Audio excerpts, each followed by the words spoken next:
தமிழக வெற்றிக் கழகத்தின் 2ஆம் ஆண்டு தொடக்க விழாவில் பத்திரிகையாளர்கள் தாக்கப்பட்டதற்கு அக்கட்சியின் தலைவர் விஜய் பகிரங்க மன்னிப்பு கேட்க வேண்டும் என்று பத்திரிகையாளர்கள் தரப்பில் வலியுறுத்தப்பட்டுள்ளது. கோணம் 1. விஜய் திரைப்படத்திற்கு வருவதற்கு முன்னரே அவரது திரைப்படம் குறித்து எதிர்மறையாக விமர்சனம் எழுதிய பத்திரிகை மீது அவரது தந்தை சந்திரசேகர் தாக்குதல் நடத்தினார் என்கிற குற்றச்சாட்டு இருக்கிறது. ஆனால் விஜய் அரசியலுக்கு வந்த பின் அவர் பக்குவப்பட்டு விட்டார் என்று நினைத்தால் தாக்குதல்கள் இப்போதும் தொடர்வது அவரது கட்சிக்கு நல்லதல்ல என்கிறார்கள் பத்திரிகையாளர்கள். கோணம் 2. விஜயின் பவுன்சர்கள் அத்துமீறி செயல்பட்டிருக்கிறார்கள். பத்திரிகையாளர்களை எப்படி நடத்த வேண்டும் என்பது கூட தெரியாதவர்களை பவுன்சர்களாக வைத்திருப்பது விஜய்க்குத்தான் ஆபத்து. அவருக்கு எளிதாக கெட்ட பெயரை வாங்கி தந்து விடுவார்கள் அவர்கள் என்பதை விஜய் புரிந்து கொள்ள வேண்டும்.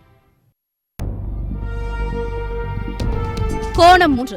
கட்சி தொடங்கிய பின் பத்திரிகையாளர்களை விஜய் சந்திப்பதே இல்லை என்கிற குற்றச்சாட்டும் இருக்கிறது. பத்திரிகையாளர்களை சந்திப்பது, அவர்களிடமே நாடு நிலவரம் குறித்து அறிந்து கொள்வது, அவர்களுடன் விவாதித்து சில முடிவுகளை எடுப்பது என்பதையெல்லாம் மிகப்பெரிய அரசியல் தலைவர்களே செய்திருக்கிறார்கள் என்பதை கவனத்தில் கொள்ள வேண்டும். கோணம் 4. கட்சியின் செயல்பாடுகள் நிறை குறைகளை வெளிப்படுத்தும் ஜனநாயகத்தின் 4வது தூண்தான் ஊடகங்கள். அந்த ஊடகங்கள் இல்லாமல் எந்த நிகழ்வும் வெளிச்சத்திற்கு வராது. எனவே விஜய் ஊடக தொடர்பை வலுப்படுத்தாவிட்டால் அந்த கட்சியை பற்றிய உண்மையான செயல்பாடுகள் மக்களுக்கு தெரியாமலேயே போய்விடும்.